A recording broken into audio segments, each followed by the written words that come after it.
this is basically what I just said, and you'll have to excuse me, I've been really busy, and I'm going to do a terrible thing. I've got too many words on my slides, and I'm going to read some of them to you, so I apologize for that, but I will try and not make this incredibly long.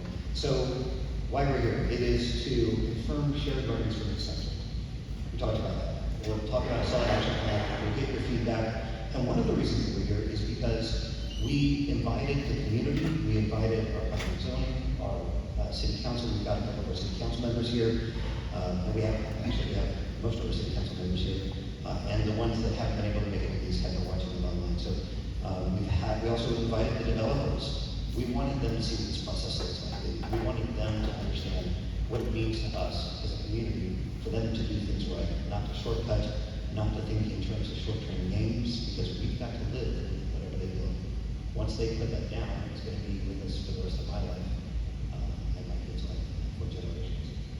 And I say, they really do want to know what we want mostly, because they're in the business to make money. They want to make sure that they can make money, and if they can do it more easily by understanding exactly what we actually do want, it does help them out. But we do have to understand that they are in this to make money. What to expect, we talked about that, so let's move into it. So how did we get here?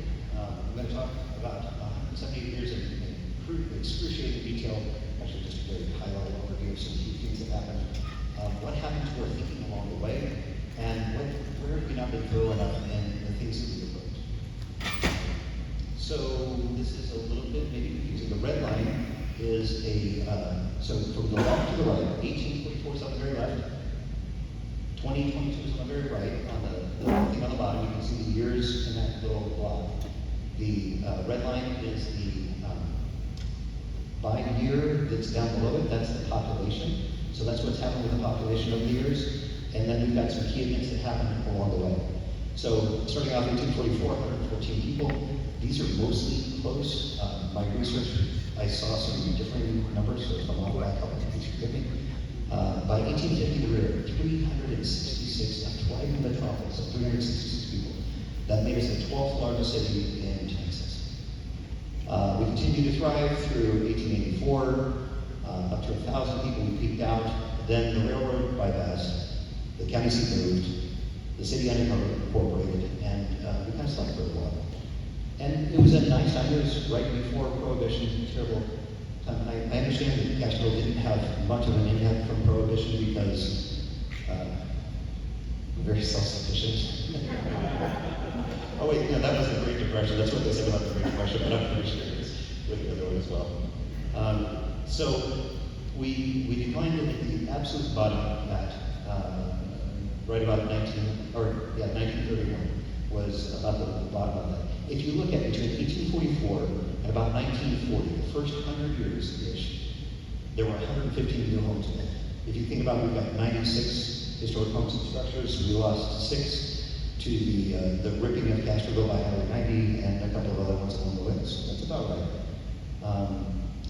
Then for the next 60 years, we had 77 of the homes that were built in the next 60 years. So less than 10% the first 100 years, and then 77% the next 60 years. The next 20 years, there's another 13.5%, and you'll see that increase dramatically in the near future, unfortunately. But you see that it's gone along. Something else to note, the population increases. So when you look at the population, if there's 115 homes, and we peaked out at less than 115 homes, and we had 1,000 people here, that was 10, 12, 15 per resident. So there were a lot more people in there in each one of the residences. So in 1930, Hoover created the zoning laws. And this was mainly in reaction to, it was in reaction to big industrial going next to little tiny residents. That was the additional intent. The good thing is that when government sees something that needs some assistance, they're like, well, if a little bit of a good thing is a good thing, let's go a lot of a good thing. And they kind of applied and created these zonings that separated absolutely everything. It separated out not just the heavy industrial from the residential, it also separated out the churches, the restaurants, the schools, even the races early on. It created the separation.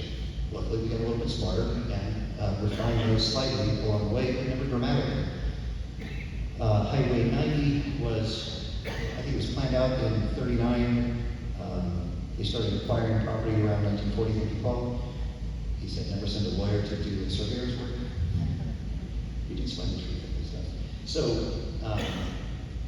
the thing I heard, I think Bradford was the one who told me, the judge, everybody was pushing back on it. We were going to lose 6 of the Pioneer structures, and the judge said, no, we have the World War looming, and I need a direct connection between San Antonio and our air station in Hondo, so cut it through the factory. And it is a scar that's lived with us ever since. I did put a couple of things in here. So interstate law passed in 1955, that was Eisenhower, and then right after that, they had bypass the tenant, bypass the tenant, bypass the tenant, and we got another bypass the tenant going on. So they built it and immediately were like, we'll go somewhere else too. So the next significant thing that happened outside of Castroville was the GI Bill. This was something that was kind of surprising. So before the GI Bill, if you were going to get a home loan, you would go to a savings loan. And we've got, if you can find one, you can find one that will lend to you, then you're putting 50, 70, 80% down. And it was out of a lot of people's reach. And so what the GI Bill did is it opened up to GIs in the time of historical population expansion, explosion, the baby boom.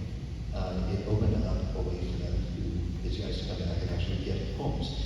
But to get those homes, it had to follow the zoning requirements, which in those zoning requirements, it is a conventional suburban. It is not traditional togetherness. It is what they developed with these new laws. So new is sometimes good, and sometimes it's not.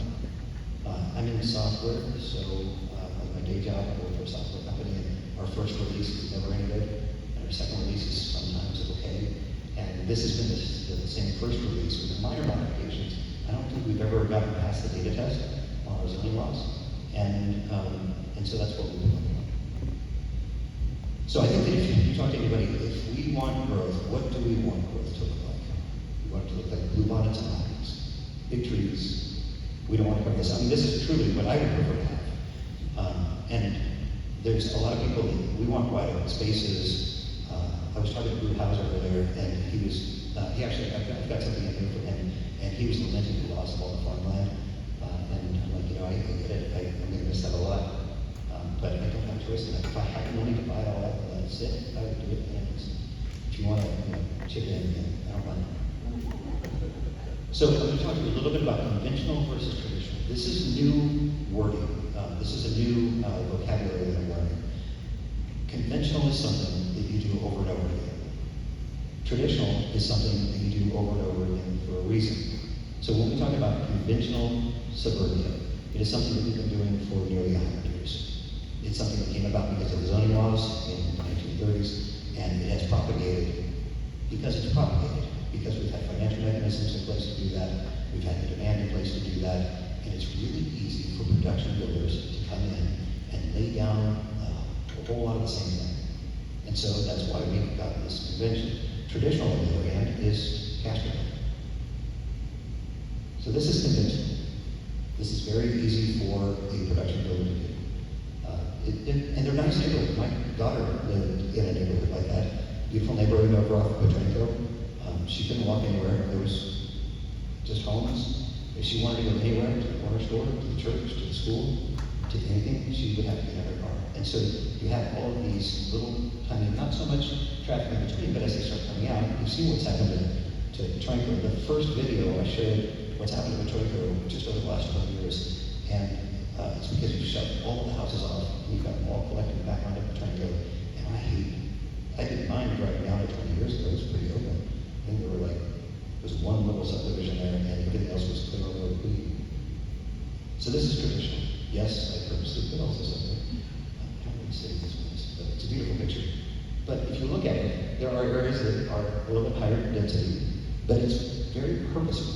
It's set up so that you have the things, you can live around where you are using things.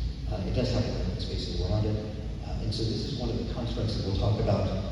I don't want to get too far into transects because that gets really kind of geeky and boring, but it's part of what we hired Bryce to do is to figure out how to separate them, going from some dense to less dense to less dense to less dense. And we're not talking about building 5-story buildings here. We've already got one big one building.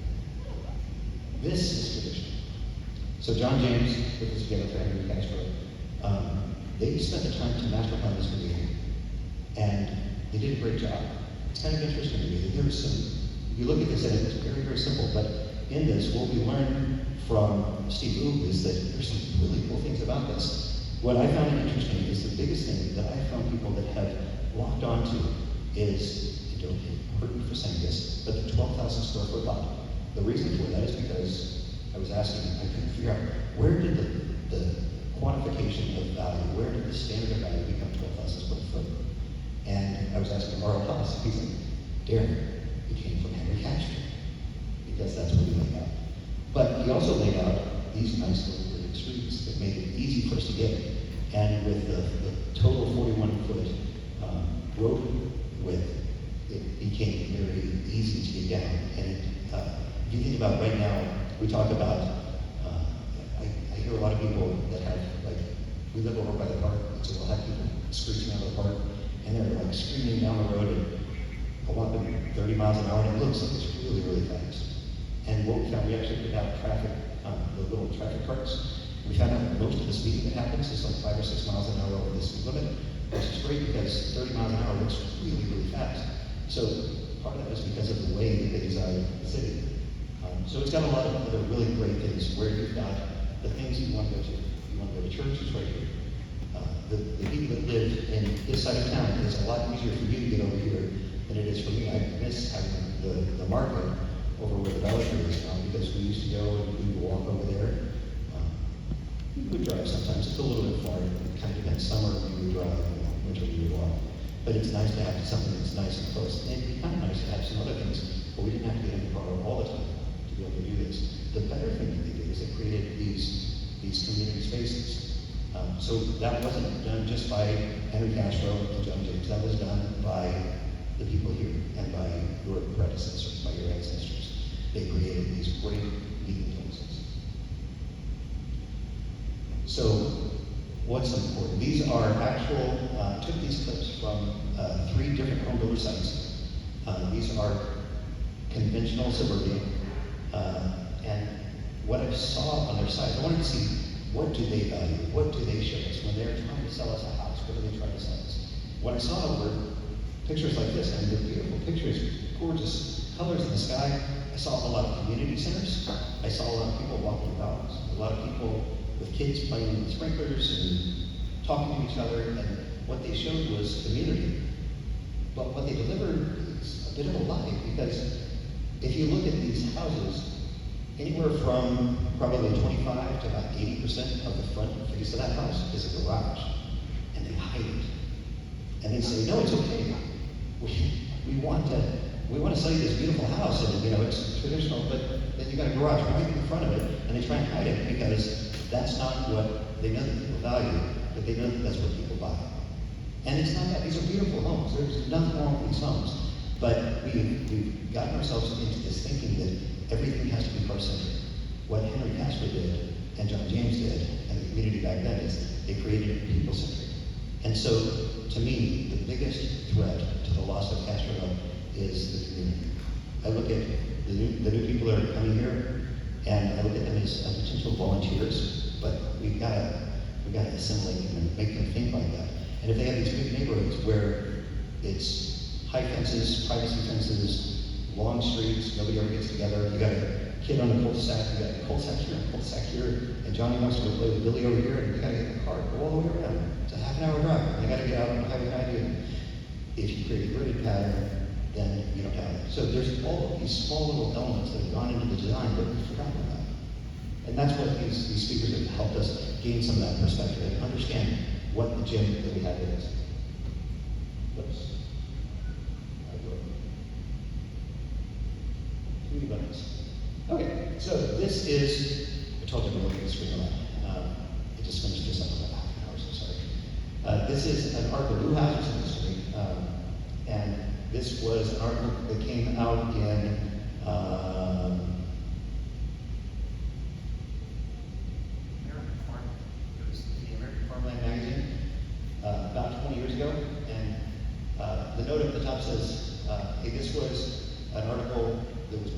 ago that really still applies today. And so I put the key things up here. You can't really read it. If anybody wants to see this, I've got the actual magazine. And he was saying what's special about Castroville is that we are still a farming and ranching community. This is, and keys in on the community. It's not everywhere USA little town. He suggested that we create land preservation to create buffer zones. Well, we pretty much missed that opportunity. And I don't know that that's a bad thing. If you talk to the people that own the property, that they're selling it, and they're making a good amount of money for kids that don't want to farm anymore. And there's some that are getting kind of run over that do still want to farm, but most of them, this is something that has been handed down to them that they're now using as a resource, and it's good for their families. Not as good for us, but again, I don't have the money to buy it out. He said, well, he was talking about what they did, and again, this is in 2002. He said they, the citizens of Castroville, are coming to the realization that if they don't make some decisions on their own, the decisions are going to be made by the big boys next door without even asking them. And this has been a central theme here. If you don't take control of your own destiny, somebody else will. And he talks about the Castroville Leaders Engaged in a Vision Plan. Was anybody involved with that back in 2000? Oh, yes, I know you were, and you were. Of course you were. So this was a great, actually, Priscilla was the one who was asking me. She was like, "Darren, we do this like every 10 or 20 years, so why are we doing it?" This was very early on. And I like the challenge. I like people asking, so why are we doing this again? And I talked to several of the people that were involved with this, and Boo was one of them. And actually, I've got some slides together talking about this. So it was done 20 years ago, 2001, published in 2002, and it was facilitated by the Texas Historic Commission. And I heard there was about 60 people that attended the workshop. And then they created, correct me if I'm wrong, I believe you created little like task forces to go off and do different components of it. It was really, really well done. So I took a couple of clips out here. We did put out about 5 copies, and they all got swooped up really, really quickly. But it is on the website. If you need the link to it, please let us know, or we'll get you a printed copy. It's really kind of interesting. How thorough they were with all of the different elements was really impressive. And I underlined a few different things, some common elements. So when we started talking about, I think I freaked out more people by saying vernacular architecture. They're like, what even is vernacular architecture? And this is something that this has been identified here for quite some time. Vernacular architecture is under they show vernacular Alsatian architecture. Actually, both of those say vernacular architecture. There's many different references to it. And so a vernacular, if you think about in speech, a vernacular is not the same words, not the same speech patterns, but it's something that sounds familiar, something people recognize. And it's the same thing with vernacular architecture. It is something not all the same, but it's something that you recognize and you're familiar with. They also talk about, I can't read, I did a terrible job of this, so I'd be happy to some things about Highway 90, things about some other planning efforts, and these are all elements that we're actually going through in this right now. So they have 6 major goals. I'll go back to that just so you see. So these are each one of the big black lines at the top is a major goal, and under each one they have other sub goals. So there were 6 major goals, 42 sub goals. And in walking through what was actually accomplished with this, it was a lot. But what came out of this, if this entire thing would have been implemented 20 years ago, we wouldn't have to go through all of the pain and suffering that we are right now.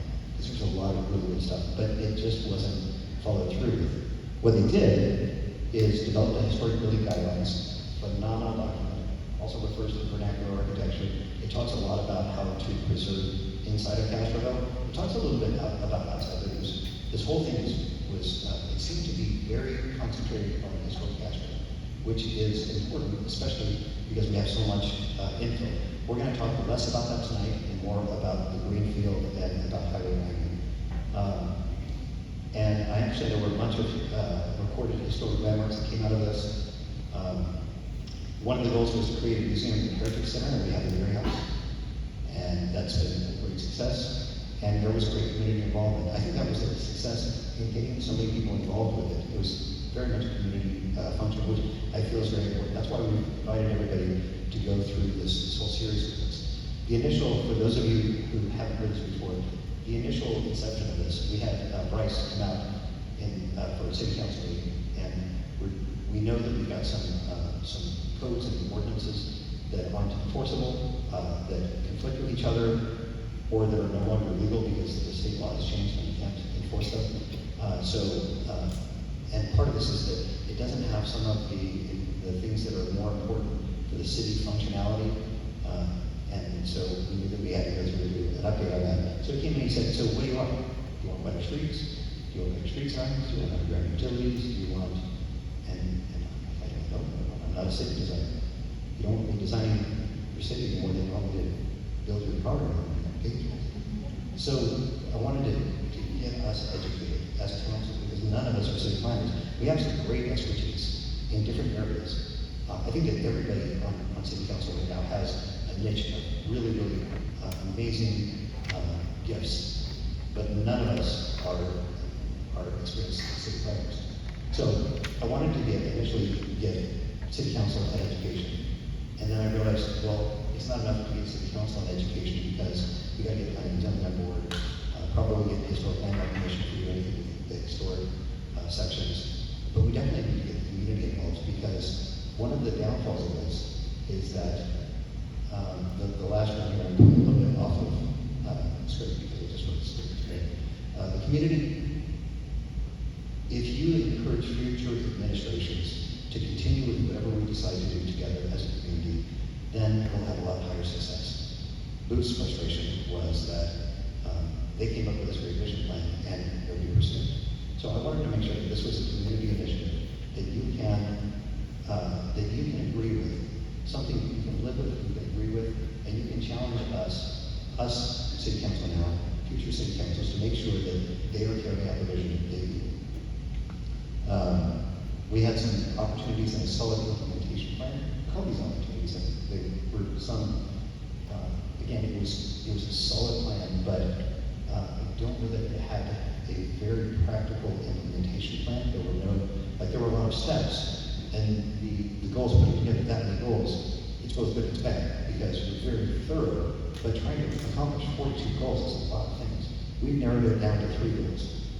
And that is dealing with the infill, dealing with the lots that haven't been carved out yet, dealing with Highway 90, and fixing the scar that's right down there and keeping it so that you don't have to try and frog go across at any one time. And the biggest threat that's facing us right now is the greenfield development. All of these people want to come in and cover the good farmland, and we can't stop them. But that's where we're focusing, those 3 different areas. And I say expertise, and I want to say this very carefully, because there were some very talented people on this. And I think they brought in a little bit of expertise. I wanted to go even a little bit further and deal with people that have been through this before. Somebody teased me, like, so you don't want to be San Antonio, but 2 of your speakers are from San Antonio, so how does that make sense?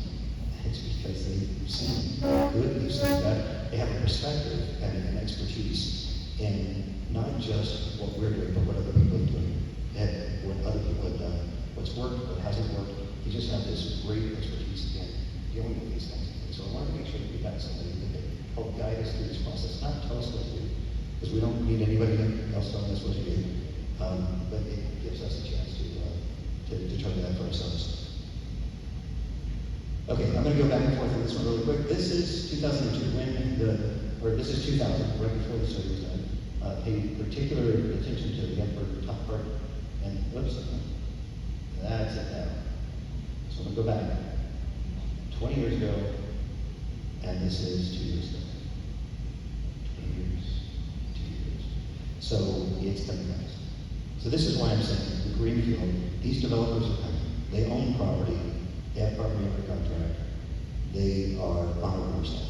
And you've seen a lot of stuff happen really, really close. I heard from a friend of our TxDOT that just on the very western border of Bear County, they're going to put in another one of the little subdivisions that have the 10-foot by 20-foot, 1 door, 2 windows, kind of houses that are just going to pile up all over the place. So it kind of scares me. So jumping through this, I'm moving along a little bit faster, I apologize. So Steve Wu, again, he is a city planner and an architect. He's developed or designed and implemented about 4,000 acres. It's been about 30 developments that he's done throughout Louisiana. So we found out that Steve is actually an Alsatian, but the Louisiana Alsatians, not the Castro Alsatians. I thought he was fine. He's actually, it was true. So he was talking about Castroville has the recipe for community, but the zoning laws oppose the key. So we have the recipe. When you look at the traditional neighborhood that downtown Castroville is, that historic Castroville is, what Henry Castro and John James put together, that's the recipe. But the new zoning laws, if you look at, I'll be flat out, Country Village and River Bluff, beautiful neighborhoods, beautiful homes. We've looked at some of those as well, and I have friends that live in there, and they're great neighborhoods, but they are, they're conventional, not traditional. And so we were talking about how can we make it so that they have the same opportunity that people here have.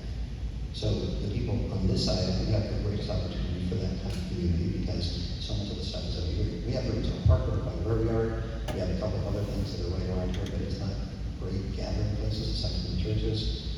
So it's finding how do you create those gathering places inside of rural pockets. And again, at the very, very end, we'll talk about what was developed over here and why. He said the community isn't made by the designer. The community was made by the community, but it's empowered and accomplished by it. So it's those little things that you don't know, like if you think about how often do you see people walking around this neighborhood or south of Highway 9? How often do you see people, like percentage-wise, how often do you see people walking around River Bluff in Country Village or in that other neighborhood that I showed you? We lived in a neighborhood in San Antonio for, gosh, that was a long time, 15 years, 16 years, and the neighborhood was suburbia. We had a beautiful house, we had great neighbors, but I knew 5 or 6 of them, because we didn't have those central meeting places. We didn't have that walkability. We had lots of cul-de-sacs, and it felt like it was really nice, and we didn't realize what we didn't have until we came. And he also showed us that Highway 90 is not lost forever. So it's right now a very wasteland. He showed us some examples of how you can reshape the edges of it, how you can approach it with textile, of course, because it is their room. How can you approach that to make it more comfortable, to make it so that you don't have to do the duck and dodge to get across, and be able to do that interconnection. Textile actually has some great grants out right now that allow for that. So we're working with them on that. Catherine O'Rourke, she said, Castroville is a special place, and when I'm here, I know where I am and I want to be. And that has been one of the things that really has spoken to me. When you're in Castroville, not on Highway 90, but once you actually get into Castroville, off of the main scar that you cut through, then you know where you are. And it's a special place. And that's really all of historic Castroville. She also pointed out vernacular architecture is not strictly Alsatian. If you look at what was built, the first 100 years, that was only 9% of what was built here. So that is definitely a core part of our vernacular, but we also have a series of Roebuck houses. We have some of the more modern houses, and then you have this whole gamut of different types of houses. So you've got to pick out what that vernacular is that looks like Castroville, feels like Castroville. It's something special that isn't anywhere USA, like Blue House or something. And she said, honor the vernacular, don't create cheap copies. One of my councilmen said, I don't want to go learn how to build a bunch of Alsatian houses. And it's true. I mean, we don't want to create cheap copies. And another friend said, we don't want people to come in here and make money by creating a vision of what our ancestors built, just so they make a couple of bucks to put this nice little picture in front of it. So that's not what it's about. It's about honoring it. And a great example of this, honestly, if you look at Kingston and then look across the street to the Steinbach House, that's a great example of honoring. They didn't copy it.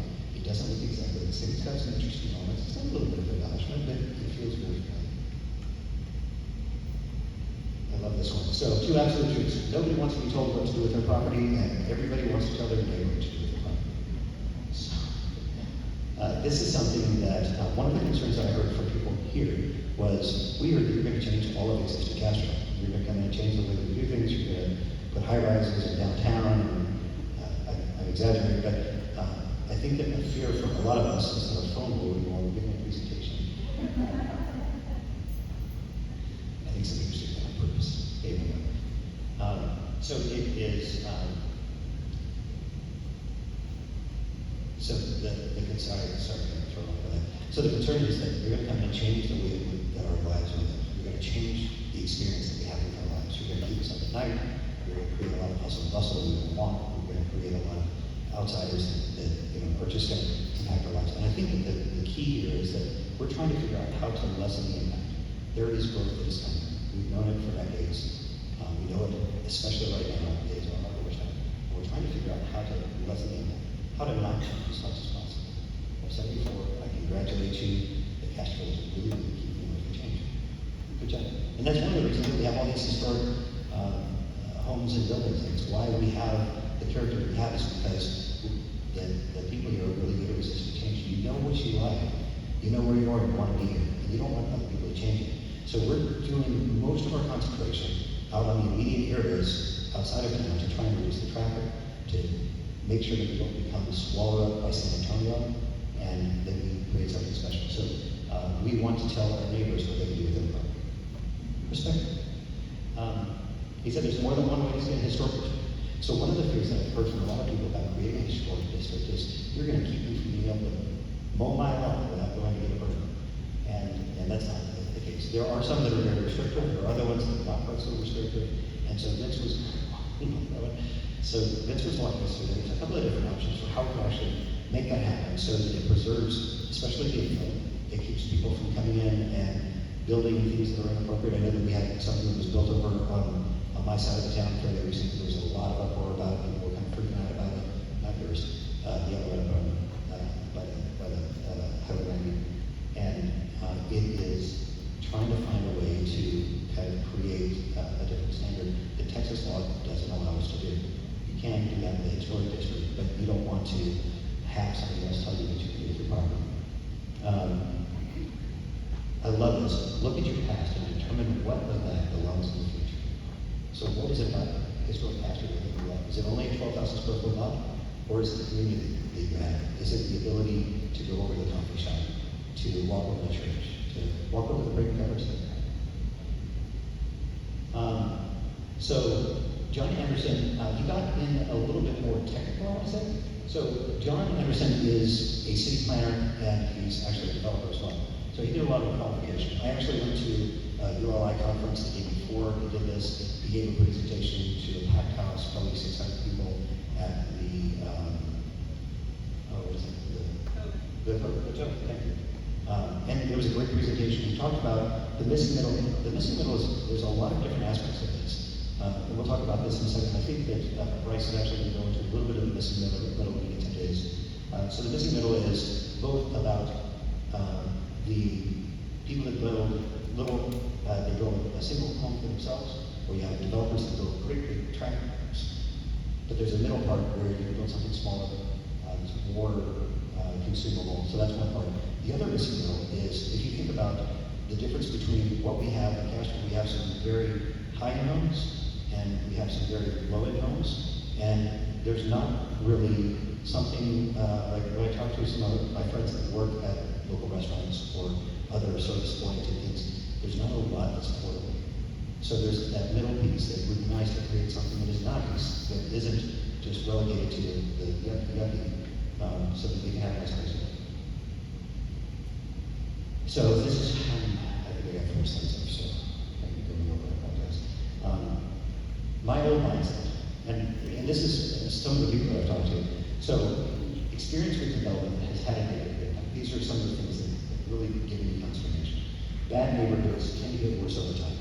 If you build it cheap, if you build it bad, it doesn't increase in value, it decreases in value, and it decreases everything else in value. High density creates massive traffic, which, if done correctly, isn't necessarily the case. Any kind of additional density does create additional potential for traffic, but if you do it right, if you do it well, if you do it thoughtfully, you can reduce that. I always thought multifamily apartments are too visually wrong because I've got a picture of the apartments from San Antonio, and they are like these massive structures. 5 stories tall and they're huge and nothing but parking lots, and it's just not visually appealing. So the way that I was approaching it was completely oriented, ensuring that we're doing big ones, as big as possible. Build up masonry requirements, require bigger streets, so you build up something that is so expensive that you ensure that it's full. The problem with that is that now the people are getting through with the increased interest rates, the people that can buy that, a lot of them are coming from California or New York. And so we start supplanting our traditional values with some more radical values from other locations. So then we will change ourselves very, very slowly without realizing kind of the frog in the boiling water. It just starts to change over time, and you'll start to see things change because of the people that you're attracting. So you gotta be real careful about that. And having a business is sometime I thought that it was great. Let's bring in businesses. It's great to put them on Highway 90. It's not in the middle of everything else, and it's great to put a bunch of big boxes, get a lot of revenue out of it. And then I started realizing how much extra traffic that's going to bring, how much just concrete and asphalt that is. And I think that these were all, they're not, I mean, these are conventional ways of thinking. So part of the learning is, I guess the other part that kind of was interesting to me is I never thought about suburban neighborhoods that were built for socioeconomic segregation. Let me let that sink in for a second. The way that they're building neighborhoods now, they create the separation. So where I live right now, there are people that have a lot more money than me. There are people that have a lot less money than me. Homestead talked about where the banker who lived next to the banker, and it's that kind of thing that having that diversity, it's good to have that diversity, because then people that are working in, the people that are working in the service industry, they don't have to live 20 miles away. 20 miles away now is becoming 30 minutes, 40 minutes, 50 minutes away, and people have a hard time standing there, the restaurants and shops, so you can't create that full separation. And I said, let's see what else. And it naturally creates low-income neighborhoods. So when you have your $1 million homes off of this section, this is our $1 million home section, this is our $500,000 home section, this is our $300,000 home section, and then the cheap houses we're going to stick back over there, and we just know that's going to try to crack it, and it's going to just dump that off on the side. And it does. And so you create these ghetto-like neighborhoods, you create these it's self-fulfilling prophecy by creating that massive separation. There are ways that you can do that so that you have lower cost, it can be lower size, still higher quality, and accommodates different lifestyles. And this is looking at whole life accommodations. It's about being people-centered. So there's a time when you can't drive a car because you're not old enough, so you want to be able to walk over to your friend's house. There's a time at the end of your life where you can't drive a car anymore because you can't see well enough, you can't hear well enough, you can't breathe well enough, whatever, you're not able to get into a car, and you kind of like to be able to go see your neighbors. And there's this time in between that, so you get out, go off to college, and come back, single person, you don't need much space, you need one bedroom, one bath, you don't spend much time at home because you don't find something special. And you find something special, you might want to go up just a little bit. You don't have a family yet, you don't necessarily need a big yard, and then you have a family. You need a bigger yard, you need more space, 12,000 square foot lot is perfect. Castro is a great place for something like that that you're going to be oriented. And then there comes a place where you get to leave. There's a short time there, but maybe you still want to have a place for your grandkids. But then you no longer have a lot of people visiting, and you don't want to try to keep up with. So you look at the entire thing, and if you create just one type of thing, the entire city is one thing, one product, one type of house, then you have to move away. When your life situation changes, you better leave. Then you can come back when your life situation fits with the town. But wouldn't it be nice to have something that would accommodate your kids, your grandkids, as they grow up? And we're going to talk about the Hoovers zoning modern basketball history, all those things. Creates a barrier to communities.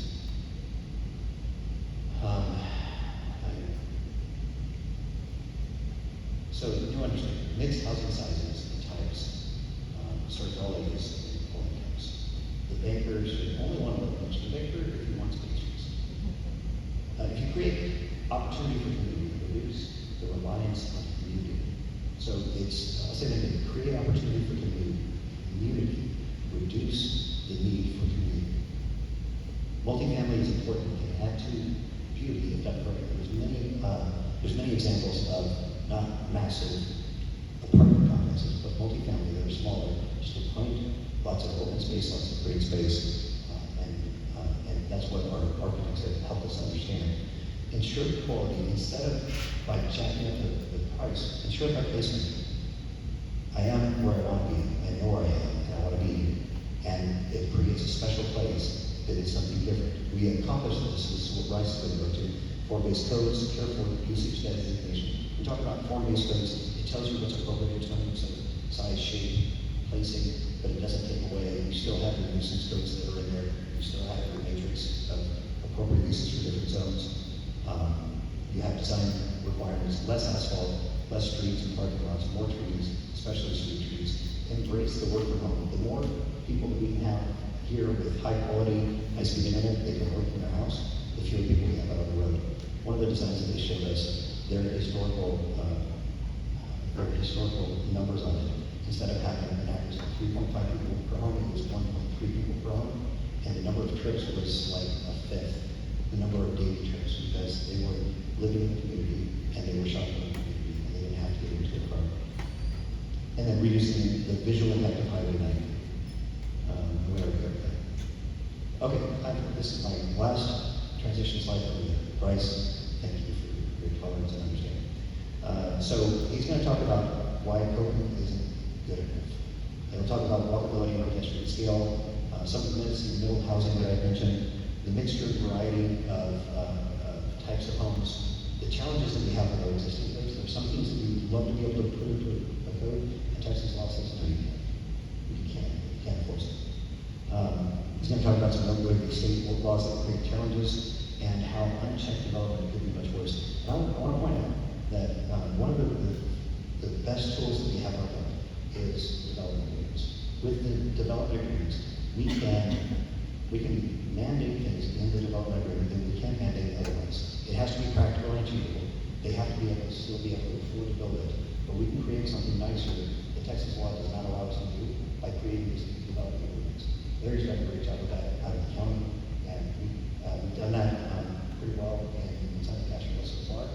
We can continue to do better, we can continue to learn more, and we can leverage that to continue to be placemakers. So the action plan right now, existing developments, enduring is new development, so what we create now we're going to build upon so that we don't have this emergency situation. We can't get this done right now because we will create codes that come out of what we're doing with the developers. Begin now to repair Highway 90. That will be complete in my lifetime, but the best time to plant trees 30 years ago today. So we have to begin now. And then complete some infill protection and historic preservation. That is not, I don't think it's front and center, it's something that we should do, but that's not part of the core part of the license. So with that, Bryce, I'd like to come up and relieve the burden of the thing. Thank you.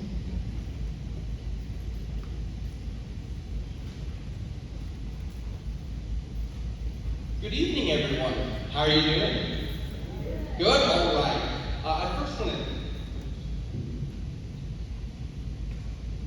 Yeah, if anybody needs to take a quick break, please feel free. There's some waters, bathrooms through the hall.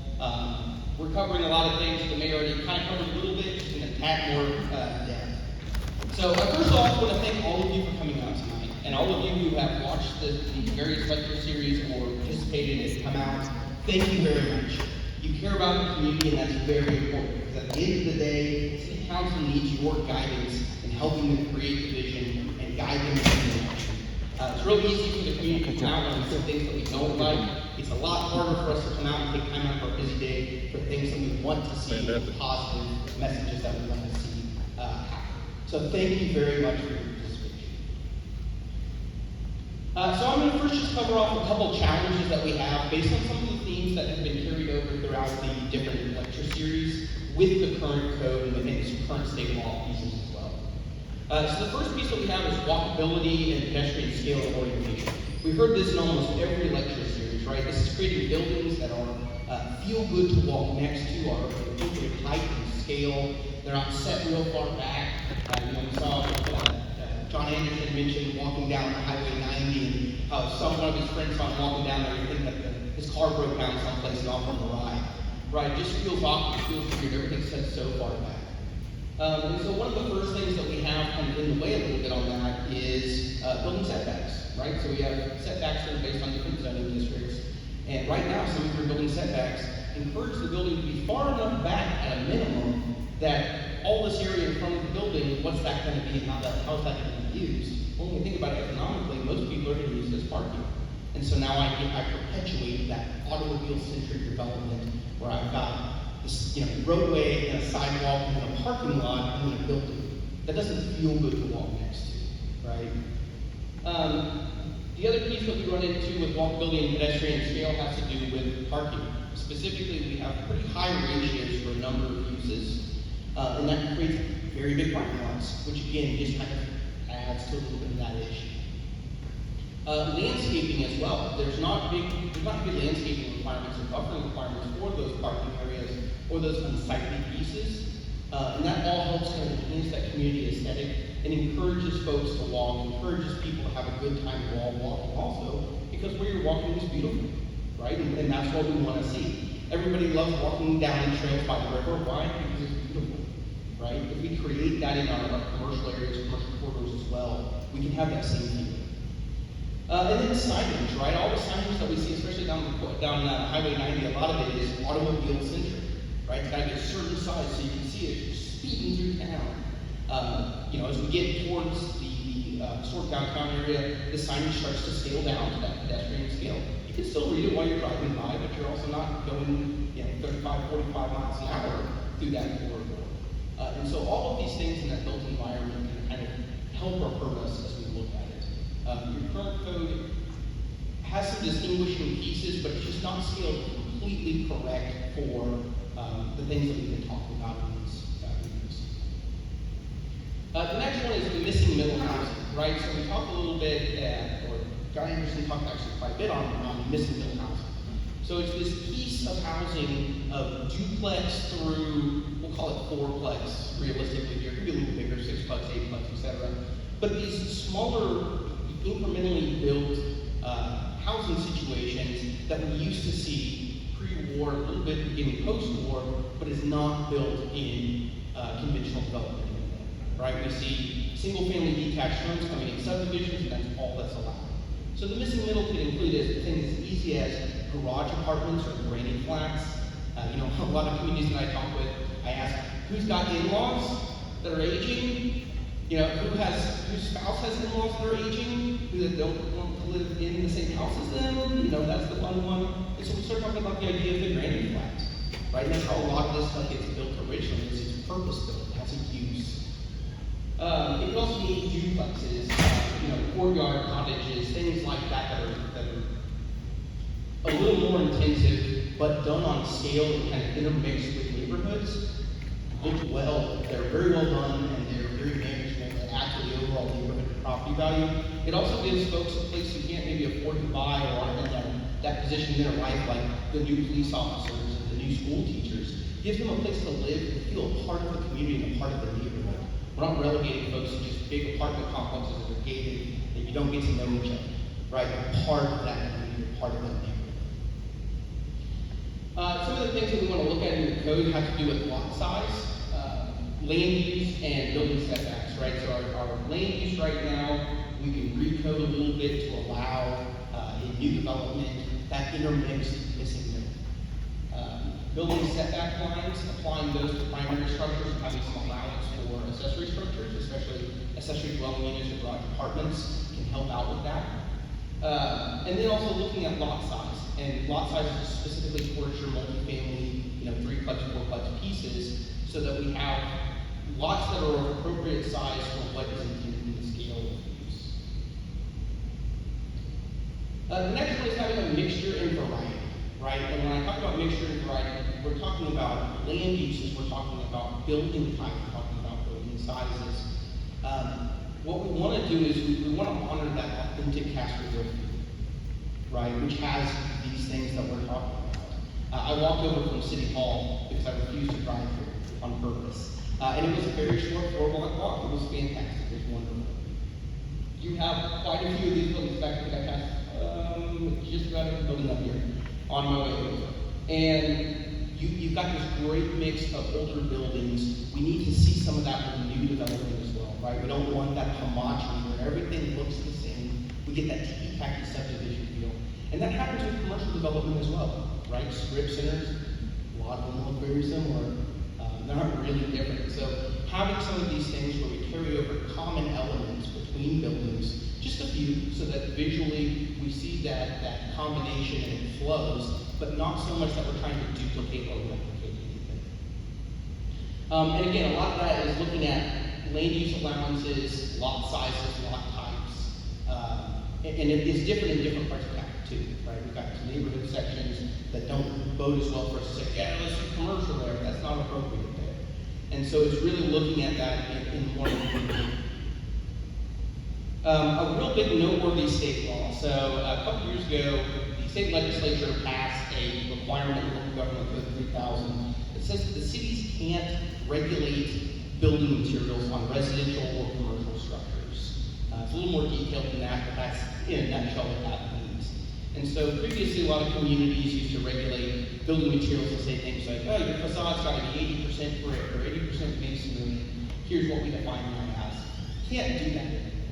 However, there are other ways to get around that and to incentivize or encourage positive-looking development things, even within the city, under the city's code. There are some exceptions to it related to historic designations of various types, as well as the Main Street program, the Texas Main Street program, that is the city applied to be part of. So the juicy fun part now, our implementation plan proposal. So this is kind of a 5-step process. It's not listed in a chronological order necessarily. Different pieces can happen at different times. But from a high level looking down, one of the pieces is looking at doing a minor amendment to the city's comprehensive plan. So your current comprehensive plan was adopted in 2016. It's got a lot of really great things. And here shortly I'm going to show you some pictures out of it that you haven't looked through. You'll be like, wait a second, you guys saw some similar concepts in one of these lecture series. And so doing a comprehensive land plan update to really include looking at maybe some neighborhood specific pieces as well as new development and asking the community again, what do we want to see in these areas where we're seeing that growth? And I know that we only did it, 6 years ago now. You're already receiving enough change that maybe some of the assumptions that were made in 2016 aren't valid anymore. And so it's not a throw it away and start over. It's this is a great document, and let's add to it. The next one is a pattern book. So this is an area where you're able to take character and design ideas and put them into a policy document. This isn't code and regulation. This is what do I want to see these different things look like? We've got a hotel coming in different areas. What do we want that hotel to look like? What do we want new residences to look like? Unless you get into some of those weeds without saying it has to be like this, right? And we can use that to help encourage positive development in some other ways that we'll talk about in a minute. And then a form-based unified development ordinance. So your current development ordinance is very Euclidean. I think we've heard that term quite a bit. We have very heavily segregated land uses. And a form-based code really focuses on the built environment and the way things look and the way they interact with public space and the street a lot more than the Euclidean code does. Obviously, coordinating with TxDOT on Highway 90 corridor. And then utilizing development agreements in our ETJ for that new growth that's just not going to grow. Like I mentioned, here's the cover of your comprehensive plan from 2016. Really, the big focus would be looking at transect-based planning, which we've mentioned as in some form-based items. It's this idea of growing from rural to a more dense urban area, and all stops along the way. Incorporating the traditional neighborhood design themes. The mayor did a great job of covering a lot of items on traditional development, and really beefing those sections up. Obviously, walkability and pedestrian scale is mentioned a lot already. We can do even better as we look at different areas and different character sections throughout the city. Incorporating that real desire for that mixture of land use and types, housing sizes and housing styles and all of those information, so that we start breaking down some of these barriers that the last, 30, 40 years of development that started putting in our way of segregated neighborhoods. And if you don't have enough money to buy a very large lot with a very big home, then you can't be a part of our community. I don't think that that's how we started. And I think that for the most part, everybody wants to be able to stay in the community, have their children afford to live in the community as well. One of the things I think we've seen with the crazy economy lately is how much property values have gone up and how expensive things can really be. And then last, adding in that piece for the missing middle. As I said on that pattern book, the real focus kind of towards this would be those physical design elements. Some of them we can carry over into hard-coded regulation, others are just suggestions, right? We generally want to see things look this way or have these different types of styles and features, kind of mix and match as you go, relevant design items that go well together, and really honor that Castroville style.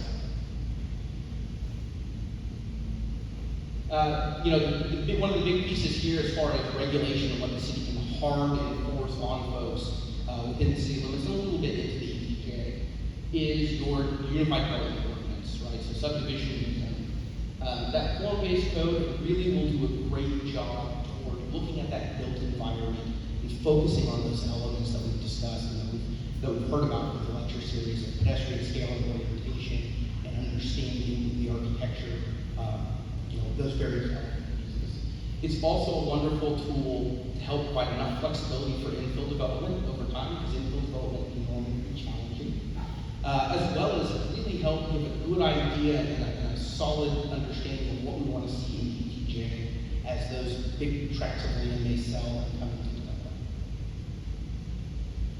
development. Again, it can include all kinds of different standards, building design, landscaping, parking, site design, with the caveat of building design, so you can't regulate materials. Lighting, dark skies, underground utilities, various great things. The next piece is obviously the Highway 90 corridor, and this starts the conversation with TxDOT, saying, hey, we know you've got to get traffic through this highway.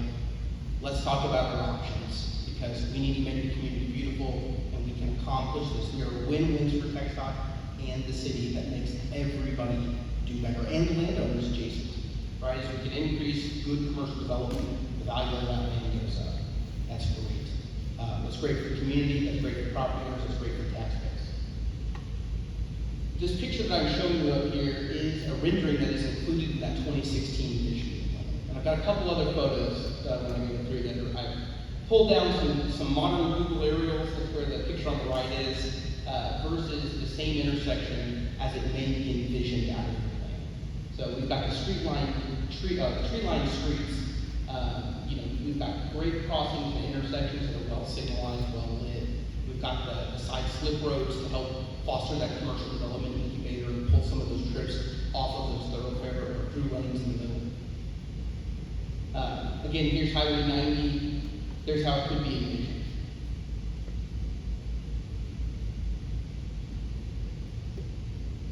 You've also got a great one about gateways and branding. This is a fantastic one coming in right before you hit the river. And again, these are all just the way that things could look. They don't have to look exactly like this. These are just ideas for helping reclaim that space. And I think I don't remember if it was John or Steve that mentioned it, but 90 coming through town is a star, and we really need to turn it into a scene where it merges the two sides of town instead of severing them apart. One of the last tools that we've got is development agreements, and so this is a fantastic way to help regulate some development in our ETJ where we can't apply our zoning laws, and encourage developers to participate with the community plans. Whether it be through utility offerings that they may be coming to the city for, or various incentives that the city may offer. This is a great tool to help kind of contractually bind folks who want to develop in the ETJ to specific regulations and development patterns. With that, I'll turn it back over to the mayor. Thanks for putting up with me for a few minutes, folks.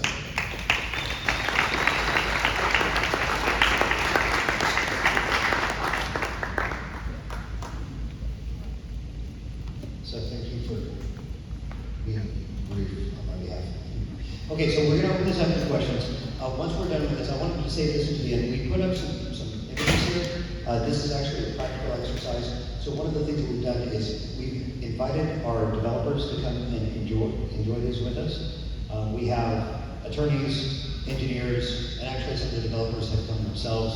Other ones have watched it themselves, and surprisingly, they've actually gotten kind of excited about this. They're liking the idea of the placemaking. So this is actually an exercise that we did with one of our developers on their request to create something. They said, we can't change a lot of our development, but there are portions that we can, and we'd like to see if we can pursue this to accomplish some of these great things that these speakers have shown us how to do. We have other ones, an existing development agreement that is solid, it's in place with everything that we knew, and even that one is rethinking some of the other areas that might be able to do some of the stuff that we're talking about here. So if you want to stick by afterward, I'll go through and kind of show you what everything is, kind of give you the vision for what they've gone through. It was about a 3-day charrette that they came through. There were 3 of the city planners that worked with the developer, worked with the engineer to figure out some things. So we can walk you through that. All right, so let me open up with questions. If you'd like to come up here and ask questions, you can do that. If you want to call it out, I'll just repeat it so that we can catch it on the recording. Just remember, over by the phone, over by the water, is where we're recording, so you have something in front of it like I did. So, questions? Concerns?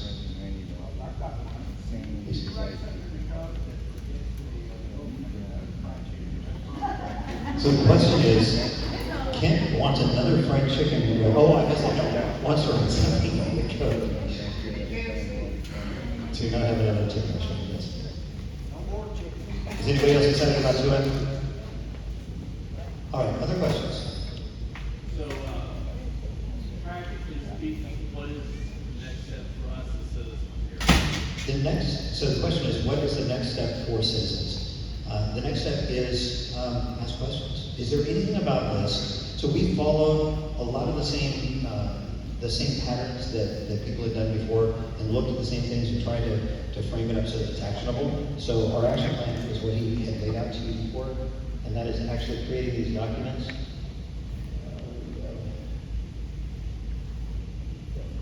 So it is an update of the existing. We're not recreating anything. We're taking the ones and we're looking for where there's anomalies that are no longer legal, or they contradict each other, where they make it confusing. There's some of our ordinances where you kind of go into 5 different sections to get the full picture, and there's a little guide to get there. And so creating something that is easily understood by people. So a lot of mistakes that are happening with construction is because people have known they missed one little thing about this, and I didn't know that I had to do that. This and then this too, because they were all in different sections. So it's creating that. Just, did that answer the question? So, what's our role in doing that? So the role from the community is taking a look at, I mean, if you've learned anything about me, I'm very much about inclusivity. I want to make sure that everybody has a chance to get involved. We will, if you don't see any issues with us moving forward with this, really the implementation plan is first work directly with the developers, as we've started doing, to deal with the things that are right in front of us right now. They've got to get these answers right now. Then we'll build upon that and understand that most of this is developer, they have these costs to do this stuff anyway. And so, like, the stuff that you're seeing, this isn't burdening your taxes. We've always said we want to make sure that the pays for them. And so it's walking through it. So we'll take that and then we'll build upon that for the rest. We'll keep you involved during the process. Please feel free to be as involved as you want. Talk to your city council people, talk to myself. If we do any more workshops, which is pretty likely we'll invite you. All right? What? How long will it take us? It could be, our initial estimates was about 2 years, but I think that we can probably accomplish it in a few months. I think that we can accomplish it within a year. Michael, maybe that was the question was, how quickly can we get the codes updated? I think we're talking less than a year, right? Yeah. And it's in phases too. So with the immediate needs for the developers right now, we'll do things specifically for that, and then we'll start incorporating those elements, because we have certain things we've got to work on, the street geometries and some of the core concepts that will be built upon. So all in all, actually, this time next year, should actually have our codes updated.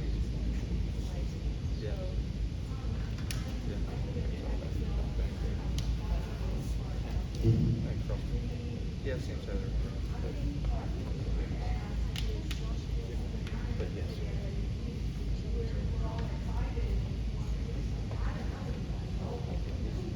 Okay, great.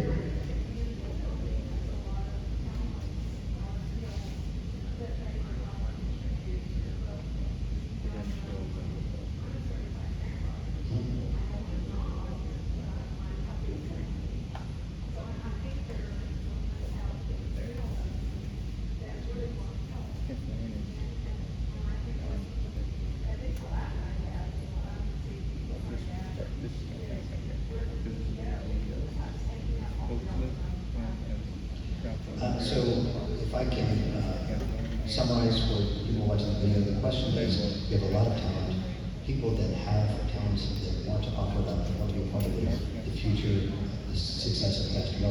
How do you get involved? It's a hard thing to say. I would always recommend come to city council meetings, engage us there. You'll see a lot of the decisions we make. I know the board. I'm pretty sure. The other, I would not hesitate to reach out to, again, reach out to myself, find out, do you know who your council person is? Probably a public prayer. Okay, so reach out to her. Okay. Is it a big talk back there? That's really nice. So I would say that, and like we talked about over at the North Center, get involved with the Castro Conservation Society. Definitely give you some help. You join it? It's tough. And if, you know, when I first came here, I started volunteering for things. Be careful because it snowballs really, really quickly. She's going to be up here, I think. I appreciate y'all having like great ambitions to have it done in the school year, but whenever those kind of things happen, town hall meetings, office of life, proper time, how do you propose that you're gonna make these changes and have community involvement? So the question is, how do we continue this community involvement? Is it through town hall meetings, muffins with Mike, wine with Willie? Sure. That's something I don't know. I mean, quite honestly, we began the process like this. I don't know that we can keep up this velocity. It's a lot. But I think that it would be probably at least quarterly check-ins, monthly check-ins. I don't know how productive it's going to be to get everybody together to actually create the stuff. We're actually looking at hiring some professionals to do that. But we definitely want everybody involved. That's why we have this in the first place. So if you have ideas for this, It's more like, when y'all have a proposal and you're talking about a next community or highway 90 and say, well, those of you who are interested in this topic, we're going to have Niceville Town Hall for just this topic. So don't bring in, you know, grandma's recipes for cookies, we're not gonna be talking about that. We're talking about strictly X, Y, Z. I think that's a good way to do it. And I think that this is the beginning of that. So she was saying, for those of you who didn't hear, she's looking for, when we have these one-off exercises, how can we get involved with it? And so I think that a lot of it is going to be through word of mouth. Make sure you signed up on here. I think that, and I think this part of that communication plan, it's a tough thing to do. And so we're still trying to figure out what that plan looks like and are very open to suggestions. I would say make sure that you're on that list. And we'll make sure that we have that kind of communication going. If we go too far, if we step, I don't think we will, but if we do, hold us accountable. And say, hey, I'm really serious about this. So, and then if you have any other ideas how to do that, I like that idea right there, is anytime we have a specific way we do that. Is that? So the other thing, and I know that we haven't had a whole bunch of interaction, those portions come with good, fun, gritty details as we get into those efforts, right? So as we start talking about updating the comprehensive plan or doing a form-based code, there'll be community engagement and outreach pieces focused on different areas, different topics, different concepts that maybe you feel real passionately about what neighborhoods look like, but you don't really care about other things. There'll be opportunities for that. And as we work through developing those phases, we'll have more plans and more information that we can share. We will use this email group. So if you're on those meetings come, and it's not anything imminent, in the next couple of months, 2 or 3 months down the road, we will send it to the. This was one. My concern about the coordinating the deal again, after the time, most of them, everybody's like, I can do the pipeline there. Hey, so there's a, got that neighborhood all the way to that, and it's a pretty good street. It's getting so bad, you can't get out of there. So the concern is, as we're doing coordination with Highway 90, there was a specific suggestion on a traffic light. I will tell you that I have lots of ideas, you have lots of ideas. We can't do anything the tech stuff doesn't allow us to do.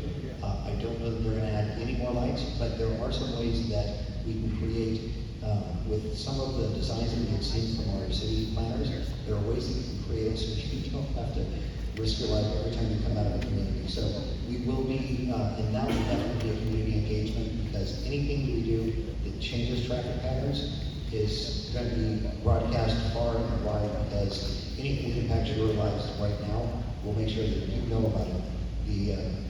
I heard somebody describe stress as what do you expect and what actually happens is different. So I want a great experience. So the quick answer is there will be nothing that happens soon on that, but if, as we start looking at these options, these opportunities for increasing traffic safety and increasing traffic flow and keeping you from having to risk your life getting out on Highway 90 every time, then we will absolutely have that on this list. Yeah. That's right. You have a projection, say, in the next 10 years, population increase be in the area, and at what point do you use that critical mass to bring in things like the grocery store, you know, things that it's not lacking here, but we something critical mass. So the question is multi-part. One is, what do you expect the population to be here in 10 years, and how do we leverage that critical mass? The house tops always precede the businesses. The businesses won't come until we actually have house tops, right? How are we going to leverage this? Because of the large scale, well, on the population portion of it, I don't know where we currently are. I think that Larry has some better numbers on what's happening in this kind of western Medina County. The last time I heard, I think it's out of date now with all the economic stuff that was going on, but there were 17,000 lots under some stage of construction. If you look at this is one of the developments that is just west of the airport. That's over 800 homes. Osage Lakes is another 950 homes. That number has not changed. That's still part of the development agreement. There have been other people that have approached us. If you look at all of the property that's around you, and even if you figure it out at 3 houses per acre, we've got a couple thousand acres out there. I would expect, honestly, unfortunately, that we're going to be, that heightened growth that we saw there, we're going to see over the next few years. It's going to be probably fairly similar to what we saw in the late 19th century. A lot more than I would expect. Did that answer the question? What is the current status of the current 95 proposal, and what is like the impact on that? How does that figure into? So the question is about the current bypass proposal. You like my slide about all the bypasses? I was going to leave that because it was kind of simple for this one. I thought it was pretty. So right now, the city and the county both approved the actual engineering. The paper got a little bit wrong. They said it was a study. It was not a study. They are actually engineering the road with the cross sections, so that it is a constructible road that only goes from Victory Lane and Highway 90 over to 471 North Fairmount. So that portion is being engineered right now. I would say in the next few months, it will be something that can go in front of Commissioner's Court, and we do have the financing mechanisms to actually implement that. That portion of it I would expect is going to be in pretty short order. The longer piece is very complicated. There are some properties along there that are all historic family land, and I've actually, those are all outside the city control. We can influence the county to do that, and they have been pretty proactive about that. So I've reached out to the property owners that may be impacted, just to let them know, just to make sure that they're aware of it. But I would encourage you to continue to push along for your county representatives to help continue that going. Last part of that was, I ways that we can, I don't know that traffic is gonna reduce ever. That portion of it is gonna be a long, this one will do pretty quickly, the other one is very long, complicated, very expensive, and it is completely out of the city's control.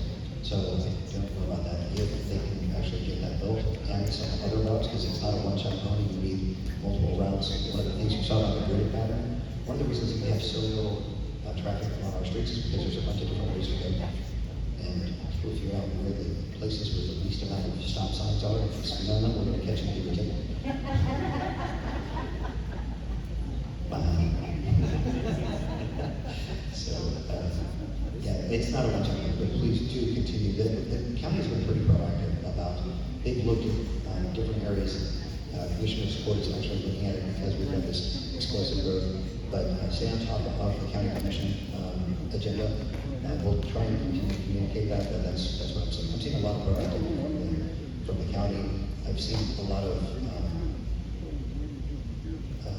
how would you say it, is very positive no's from Texas. Positive, we're not going to help you out with that. Positive, but we don't have a fund for that.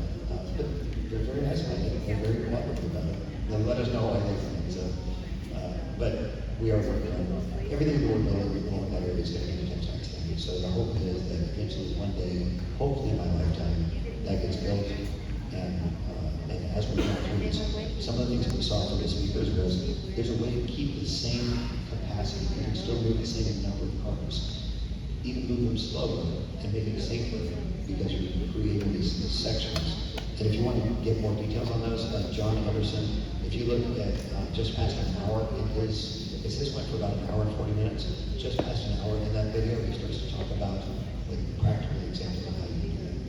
He's got some other examples that he showed us that are pretty cool, how you can do that around a roundabout as well.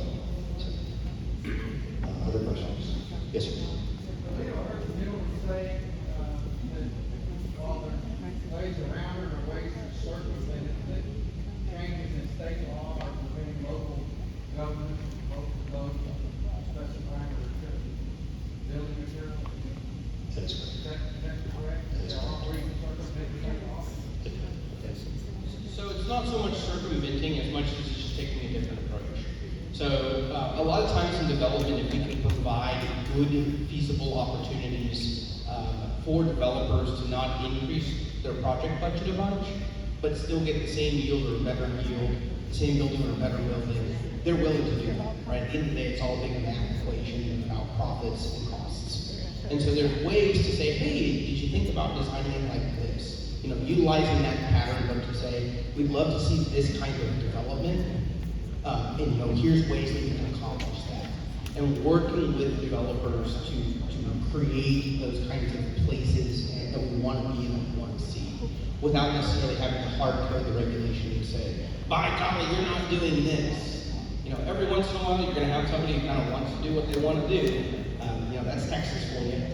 And you know, we just have some of those. But there are ways to, there are other things we can regulate, potentially such as architectural features or other pieces about mandating specific materials to be used or prohibited to encourage the Castroville style of development. You know, deed restrictions and things like that. Sure, absolutely. So deed restrictions is a tool that can be used. The city can't enforce private deed restrictions, but that's one thing coming in new development that can be placed is deed restrictions on materials or other things. The state law specifically only applies to municipalities that are trying to return materials. I think another quick answer to that is if it is in the National Building Code, which includes, I believe, plywood as an exterior building material, I think that they are allowed to do that. But through development agreements, if you look at the development agreement we have for Station Oaks, it's on the website, and it does mandate a certain amount of masonry, like in the development agreements, we have that ability to do where the state law doesn't allow us to do by writing the codes. Does that make sense? If there is anybody, I'll throw this out there because we had talked about it with land conservation. If there's anybody that has property out there around the edges of Castro that wants to put it into a conservancy so that it doesn't get built out and you don't want to realize the benefits of it, please let us know. If you want to dedicate it to parkland, please let Oh, thanks. But, I mean, honestly, this, if there's something, this is not something I would ever ask somebody to do, because this is a resource that we have. But if it is something that's important to you, we do have ways of protecting it and still even leveraging it for other uses, for park life or whatever, and you can actually gain financial benefit out of it. Not as much right now. I mean, it's really valuable land right now, but if that's important to you, it's important to us to say that. So we have some mechanisms around it for that. More questions? Brian Furman just saying 2 minutes. Sorry, folks, you can say anything. Okay, more questions? Yes, sir. So Castroville is already over a mile long, and walking is great, and I walk all sorts of places, but it's about to be 2 miles long. Have there been any thoughts about building out bicycle infrastructure, or even bus lines or a streetcar? Well, I heard mention of a light rail that had much popularity. I kid about this in the first speaker. He had great ideas, he had great insight and some really brilliance to him. And he mentioned a light rail, and you could hear like all of the airwaves sucked out of the room. It was not a very popular, but I say that tongue in cheek. There are ways to do it. I think that as we create these new like city centers, so if you think about a district center, we have a district center here at Houston Square. This area we have over by our place, it's like a regional park area. One of the things you'll see over here is another kind of central business district. So you have these little pockets, and optimally we connect those in between each other. Now I'll suggest something that hasn't been terribly popular with some and has been really popular with others. If we create things that are set up for golf carts, or for smaller vehicles, for bicycles, so that you can move a little bit faster in between the different districts. You can go from here across the Fargo Freeway over to the airport or the other one. It's kind of far away, but if you create these little dedicated lanes and get people off of Highway 90, I think anything we can do to pull people off of Highway 90 is going to be a positive for us. So that's part of what the text, the infrastructure bill has with interconnected communities. So it's bridging highways, bridging rivers. So that is some of the stuff. More questions? I keep leaning over this direction. Did I miss anybody over here? Okay. Yes, sir. So the developer is the one that's responsible for getting his rights with it, like that Walmart already? TxDOT owns all of the, so if you have any specifics on anything on Highway 90, 471, that's all 100% TxDOT. The developers will ask for lights, and they will sometimes be told yes, and they will sometimes be told no. They'll sometimes ask for driveways, and sometimes they'll be told yes, and sometimes they'll be told no. The city has no control over that, that's a TxDOT. But if you have thoughts about that, TxDOT is another one. Clayton is a local guy who loves hearing from people. He loves telling me that. That guy's from another phone. And I said they're very cordial about saying no. But if you don't talk to them and they don't know, if they're not thinking about it, I always say the squeaky wheel gets the glue. So I really encourage you to reach out to them. Wait for something to happen before you do something happen, and then do something before it happens. I know, kind of like a bypass.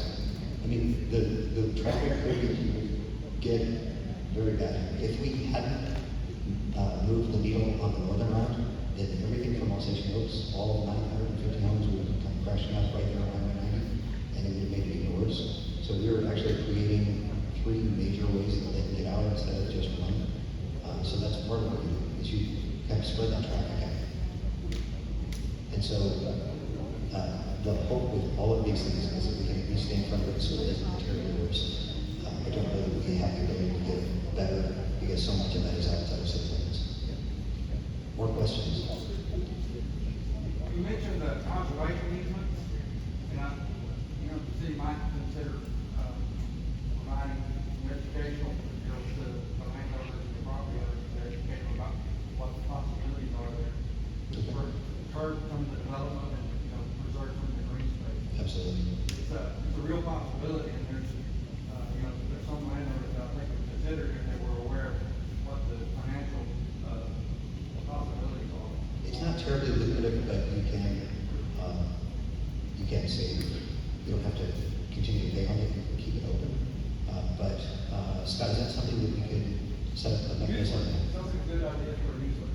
Do you live in the city limits? I live in Valley. Okay. Then our newsletter's not gonna help you out. If you will we send out a newsletter around the utility world. He knows how it works, it's like about the language. Oh, I gotcha. think for us, we'll put it on newsletter, maybe a few other. And we can do it through GoVideo as well, they get good coverage. Right, Fred? That was something that I kind of thought was missing out of all the discussion, was some of the discussion on the agriculture land. And there is a lot out there available for conservation easements, and of course, the problem with conservation easements to a lot of families is that the incentives are not great enough, especially when you find out, what you can sell land to a developer for. But I do think that we don't have to fear that all the agriculture land is gonna go away in our area, because there's enough folks that will still maybe inherit just a smaller piece of land and keep it and do small agriculture, not like the agriculture that we have now, where we're going from different places and trying to get a few thousand acres together. Besides the fact that it's not gonna be possible to drive a tractor down the road anymore after all the, like we're talking, we know that that's gonna happen, it's already very difficult to drive a tractor down the road. Depends on how big the tractor is. But there's a lot, I was listening to a lot of this, because coming to each of these, it made me think that not much was talked about agriculture. It seemed like more the sentiment was that it's too late. All the farmland is gonna be subdivided.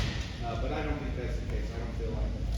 And, a lot of the conservation easements and things like that, you can just type in YouTube, preserving America's farmland. There's a ton of information out there on different conservation easements and programs that are trying to help young people get into farming that weren't raised in a farming family. And there's some incentive to it. You can get tax breaks, and you can get money. It's more of a, it's very difficult because big families that have a piece of land have to deal with all kinds of issues. Some folks want to keep it, some folks don't. It's a big mess, and there's no one simple way to do it. But it's a good point that at least it's a valid idea. I think a great idea is, thank you for volunteering. Alex, say that halfway He again. said no. He doesn't have enough to do, Jason. Sorry, go ahead. I have a young surveyor in my office who spent a decade in the conservation easement business. She actually spoke at a Chamber of Commerce meeting that nobody attended. But I will prevail upon her to put some information together and get that disseminated. So He saved your life. We should probably work that through, Medina. Thank you for offering that up. That's really good. We should talk to Chris. she doesn't have that. Yes, ma'am. Has any consideration been made for, putting in restrictions like you can't just clear cut all the trees, all the vegetation, that certain trees will have to be left when developing? Well, there's not much trees out there right now. No, there's not, but in some of the places, So where that is going to be the most effective is in the infill, in the existing Castroville, new lots, and we're not cutting down any trees. The tree ordinance that we have is rescinded because it is non-enforceable. Is that something, Councilman Carey has a lot of experience with that. Is that something that you feel like we might be able to accomplish, something practical and achievable with the tree ordinance? Yes. Okay, so we'll put that on our pending agenda list and we'll take a look at that for the info. For the outside stuff, part of what he's talking about is a design standard. So part of this is expanding street trees. If you think about it, one of the reasons it's really nice to walk around here is because you walk mostly under cover of a tree. And it'll take a while, but as responsible for the city, we're looking at it not necessarily just for our generation, but for future generations, and I think that's the best investment we can make for future generations. perhaps require them to build or to plant something. Right. Could I come to you in just a second? What, are they on the plan to put all the utilities on the ground? The question is, are they planning on putting all of the ago, yes. So one of the tenets that we have with the new developments, and that's part of what we're putting into these agreements. We're having a thing with city council about talking about this. We talked about it last year, and Councilman Dyer brought up the reminder that we need to get into this and finish this out. So it's deciding what elements need to go into this. Underground utilities is pretty imperative. It does, if you think about a lot of the electrical outages we have are because of overhead wires. It's actually not very visually appealing. So it is more expensive to do it like that, but it's much more, it's more beautiful. That's subjective, but objectively it reduces your number of outages. So yes, we're requiring that. High-speed internet as well. Night skies lighting. I drove past the dealerships and was almost blinded by them. And we've looked at some other things, and they, to their credit, are starting to look at this. Nobody had asked them to do it before. And so we're asking everybody to look at, if you're not familiar with night sky lighting, it's making sure that you're not shining up and you don't create this big light island that drives away all of your fireflies and kind of like those out there. But it's creating those things so that you don't create this massive light island around Castro. It doesn't shine. Cool. Yes, sir. Valley does have a tree ordinance that restricts the removal of certain trees. We have a designation as being a tree city USA. Don't ask me how we achieve that, but that gives us the ability to protect and preserve trees, certain heights, certain heights. That's available. Valley has one, I'll be glad to send it. Yeah, I understand the Johnny has one as well. There was a data center that went out, they had invested a lot of money, so they cut down some trees. Along with the Uvalde thing is the trees are so sacred in the Uvalde that they have white paint on them, so people won't hit it at night time because the trees were there, and they're gonna be there. In the middle of the road, they don't care. Go around. Well, you know, wasn't it the weekends that had named all the trees over in Virgin Park? I still wanted to know the name. I think it was George. Maybe it was Eddie, that one that came down. So Bradford was telling me that his ancestors had actually named a lot of the trees that were in the Virgin Park. It's in the history of Dean County too. If anybody has a plan for those, I think you can get them through the CCHA. It's really, really interesting. I was looking at Bradford and Josh actually right now some of the research on Highway 90 and everything like that, and it's amazing what details about. Sorry, I digress. Okay, more questions. Is there anything that, like, I don't know about you, I'm kind of freaked out about this because I don't like the onslaught. I don't like pulling the people that are, I mean, one of those that somebody told me once, everybody wants to go to Castro and close the door behind him. I tried that, it didn't work. And then there was also that great note that some people don't bridge over it.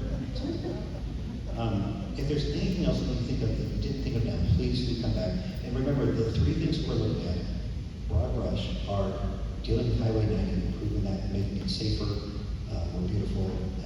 So we'll be looking at ideas for that.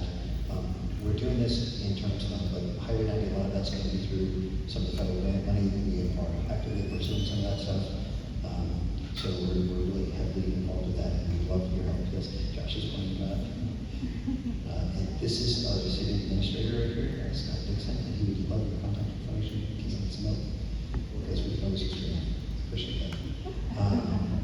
So Highway 90, the infill, and I think our biggest chunk right now is the new developers that are coming in, making sure that we give them clear guidance, that we decide as a community what is good, and what feels right, and how do we reduce the impact, and how do we just start volunteering for some of this stuff. I look at it as a bunch of new volunteers. So I want a committee to greet everyone, to tell them they've got to start volunteering, they want to get it. That's what Bradford said, and that's what's required of all movies. So that's why he put me to work immediately instead of already thinking. Okay, more questions. I'm going to start going over these in a second here, unless we had any other questions. This is not your last opportunity. We will continue to communicate about this.